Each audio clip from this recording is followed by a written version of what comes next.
Hello everyone. हाँ जी, हमारी unit continue चल रही थी, the fundamental unit of life.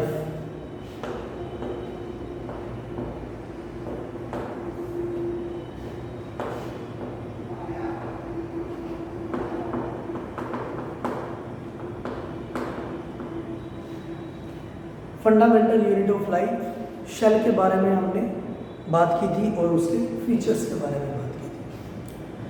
Last time हमने टेक्सचुअल क्वेश्चंस कुछ डिस्कस किए थे और आज हम करेंगे डिस्कस कुछ एक्सरसाइज क्वेश्चंस। हाँ जी, तो फर्स्ट क्वेश्चन है आपके पास, make a comparison and write down ways in which the plant cell are different from animal cell.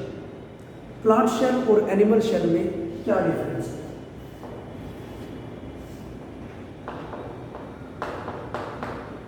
Plant cell, animal cell में डिफरेंस आपको बताना है, ठीक है। नंबर फर्स्ट, जो प्लांट शेल है उसमें cell wall made up of cellulose से बनी होती है, ठीक है। Cell wall made of cellulose. But जो एनिमल शेल है उसमें सेल्यूलोज एब्सेंट होते हैं। सेल्यूलोज एब्सेंट होता है, तो फर्स्ट डिफरेंस ये होगा। फिर उसने बोला जो प्लांट सेल है प्लास्टाइड्स प्रेजेंट होते हैं, प्लास्टाइड्स प्रेजेंट होते हैं। एनिमल शेल में क्या होंगे? प्लास्टाइड्स एब्सेंट होंगे, वैक्यूल्स प्लांट शेल के अंदर प्रेजेंट होते हैं और लार्ज सरफेस एरिया उनका प्रेजेंट होता है, ठीक है। तो मैं बोल सकता हूँ vacuoles are present usually a large cell vacuole lies in the centre. But जो एनिमल शेल है उसमें वैक्यूल्स प्रेजेंट नहीं होते, ठीक है। वैक्यूल्स होंगे मीन्स खाली जगह में से प्रेजेंट होंगे और लार्ज होंगे, ठीक है, सेंटर में लाई होंगे। वैक्यूल एब्सेंट होंगे या फिर बहुत कम होगा, ठीक है। वैक्यूल्स बहुत कम प्रेजेंट होंगे किसमें? एनिमल शेल में। Centroid is absent. जो प्लांट सेल है उसमें सेंट्रोइड एब्सेंट होगा, लेकिन जो एनिमल शेल है उसमें सेंट्रोइड प्रेजेंट है। सेंट्रोइड प्रेजेंट होगा means centre part centroid. Next उसने बोला जो प्लांट शेल है वो रेगुलर होती है शेप में, बट जो एनिमल शेल है वो इरेगुलर होती है शेप में, ठीक है। नेक्स्ट बोल सकते हैं जो प्लांट शेल है वो फूड को रिजर्व कर सकता है, या फिर मैं लिख सकता हूँ reserve food occurs in the form of starch की फॉर्म में फूड को रिजर्व कर सकता है, ठीक है, बचा के रख सकता है। लेकिन जो एनिमल शेल है उसमें फूड जो रिजर्व होगा वो या स्टोर्ड होगा ग्लाइकोजन की फॉर्म में होगा, ठीक है, ग्लाइकोजन की फॉर्म में। तभी तो वो क्या करते हैं, बार बार जुगालियाँ करते रहेंगे, ठीक है। जैसे आपने भैंस को गाय को देखा होगा, ठीक है, वो ग्लाइकोजन की फॉर्म में क्या करते रहते हैं, स्टोर करते हैं। हाँ जी, प्लांट शेल है उनका साइज क्या होता है, ज़्यादा होता है, बट जो एनिमल शेल है उनका साइज प्लांट शेल के कंपैरिजन में कम होता है। प्लांट शेल में जो लाइसोसोम्स होता है वो एब्सेंट होता है, बट एनिमल शेल में लाइसोसोम्स प्रोमिनेंट होता है, मीन्स सबसे पहले प्रोमिनेंट मतलब हम प्रेफरेंस लाइसोसोम्स को ही देते हैं, ठीक है। हाँ जी, जो प्लांट शेल है उसमें गुलजाई जो बॉडीज होती है वो क्या होगी, प्रेजेंट होती है, ठीक है। लेकिन जो एनिमल शेल है उसमें जो गुलजाई बॉडीज होती है वो प्रोमिनेंट होती है, वो भी बहुत अधिक मात्रा में प्रेजेंट होती है, ठीक है। प्रोमिनेंट मीन्स प्रेफरेंस देना, क्लियर है। तो ये सारे के सारे हम डिफरेंस प्लांट शेल और एनिमल शेल के बता सकते हैं। नेक्स्ट क्वेश्चन है, how is a prokaryotic cell different from a eukaryotic cell. ये बात हमारी हो भी चुकी थी।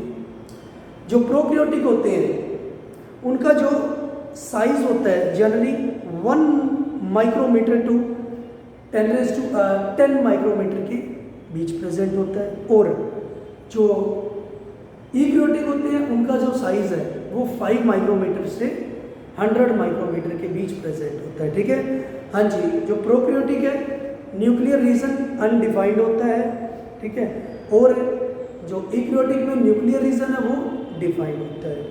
क्रोमोसोम्स प्रोकैरियोटिक में सिंगल होता है, लेकिन यूकैरियोटिक में मोर देन 1 क्रोमोसोम प्रेजेंट होते हैं। प्रोकैरियोटिक में जो मेम्ब्रेन बाउंड ऑर्गेनेलीज होता है वो एब्सेंट होता है, बट यूकैरियोटिक में मेम्ब्रेन बाउंड ऑर्गेनेलीज प्रेजेंट होता है।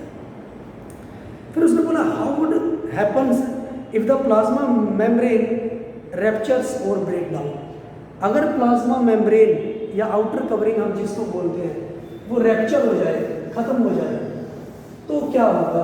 ठीक है, तो शेल का क्या होगा? देखिए, अगर शेल की आउटर कवरिंग ही, ये मान लो आउटर कवरिंग ये ही अगर खत्म हो जाए तो कोई डिफरेंस नहीं बचेगा एक्सटर्नल एनवायरनमेंट में, शेल के जो एक्सटर्नल एनवायरनमेंट है उसमें, और शेल का जो इंटरनल एनवायरनमेंट है उसमें कोई भी डिफरेंस नहीं होगा। ठीक है, सेकेंडली हम बोल सकते हैं क्योंकि जो प्लाज्मा मेम्ब्रेन है वो सिलेक्टिवली मेम्ब्रेन होती है, वो कुछ यूजफुल प्रोडक्ट्स को ही अलाउ करती है शेल के अंदर। ठीक है, तो अगर शेल मेम्ब्रेन या प्लाज्मा मेम्ब्रेन ही नहीं रहेगी तो कोई भी प्रोडक्ट, कोई भी सब्सटेंस, चाहे वो हार्मफुल हो चाहे वो यूजफुल है, वो शेल के अंदर बाहर आ जा सकता है। ठीक है, हाँ जी।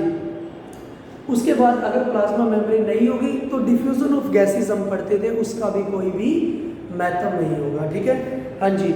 और अगर प्लाज्मा मेम्ब्रेन नहीं होगी तो शेल की कोई भी शेप नहीं हो सकती। ठीक है, नेक्स्ट उसने बोला है what would happens to the life of a cell if there was no Golgi apparatus. अगर गोल्जाई अपरेटस नहीं होगा तो शेल का क्या अस्तित्व होगा? देखिए, गोल्जाई अपरेटस आपने पढ़ा है, जो प्रोडक्ट्स होता है, ऑर्गेनेलीज होते हैं, उनकी पैकेजिंग के लिए, उनकी मॉडिफिकेशन के लिए, उनको स्टोर करने के लिए काम आता है। ठीक है, और अगर गोल्जाई अपरेटस नहीं होगा then the product of the cell can not be stored and modified further. ठीक है, तो प्रोडक्ट जो होते हैं शेल के उनको मैं स्टोर भी नहीं कर सकता और मॉडिफाई भी नहीं कर सकते। ठीक है, या फिर जो कॉम्प्लेक्स शुगर होती है उसको हम डिसोसिएट नहीं कर सकते सिंपल शुगर के अंदर। ठीक है, ये भी एक फंक्शन होता है गोल्जाई अपरेटस का कि वो कॉम्प्लेक्स शुगर को सिंपल शुगर में कन्वर्ट करते हैं। ठीक है, नंबर 3 मैं बोल सकता हूँ the formation of lysosomes will be affected. ठीक है, जो लाइसोसोम्स की फॉर्मेशन है वो भी अफेक्ट हो जाएगी, और जो लाइसोसोम्स है वो अपनी शेल्स को क्या कर जाएगा? बर्स्ट आउट कर जाएगा। ठीक है, और इसीलिए वो सुसाइड बैग भी कहलाता है। नेक्स्ट उसने बोला which organelles is known as power house of the cell. किस ऑर्गेनेलिज को मैं पावर हाउस बोलता हूँ शेल का? माइटोकॉन्ड्रिया। माइटोकॉन्ड्रिया क्या होता है? Power house of the cell होता है। उससे क्या होता है, जो सेल्स के जितने भी पार्ट हैं, ठीक है, वो एनर्जी उनको ट्रांसफ़र करता है, उनके फंक्शन को परफॉर्म करने के लिए जो एनर्जी रिक्वायर होती है वो माइटोकॉन्ड्रिया ही देता है। और किस फॉर्म में देता है? एटीपी की फॉर्म में देता है। ठीक है, एडेनोसिन ट्राइफॉस्फेट की फॉर्म में एनर्जी को ट्रांसफर करता है। ठीक है, नेक्स्ट उसने बोला where do the lipids and protein constituting the cell membrane get synthesize. Lipids और प्रोटीन कहाँ सिंथेसाइज होते हैं?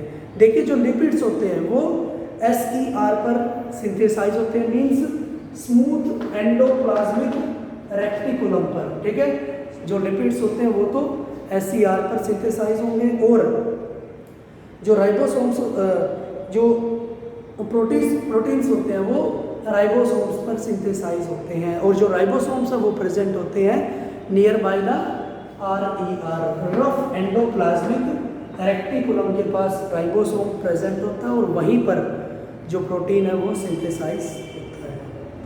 नेक्स्ट में उसने बोला why does N amoeba obtain its food. Amoeba कैसे अपना फूड गेन करता है? देखिए, जो अमीबा है आपको पता है यूनिसेलुलर होता है। ठीक है, उसके पास एक सिंगल सेल होती है, वही सिंगल सेल काम आती है, ट्रांसपोर्टेशन में भी, रेस्पिरेशन में भी, ठीक है, और एक्सर्शन में भी, ठीक है।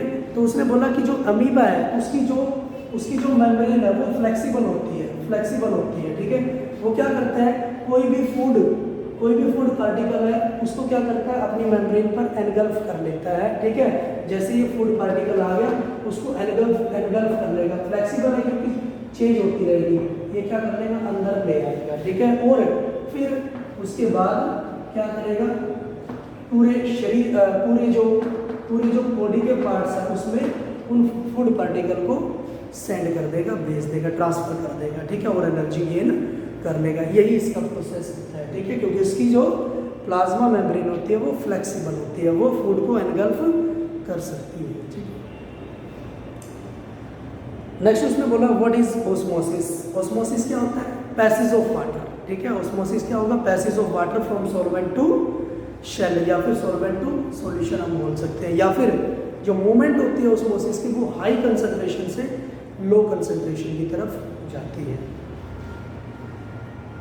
हाँ जी, नेक्स्ट हमारे पास कुछ एक्सपेरिमेंटल डाटा है, ठीक है, वो हम एक्सपेरिमेंटली कर सकते हैं। तो यहीं तक थे हमारे एक्सरसाइज क्वेश्चन जो हमें करने थे, ठीक है। तो आज के लिए इतना ही। Thank you for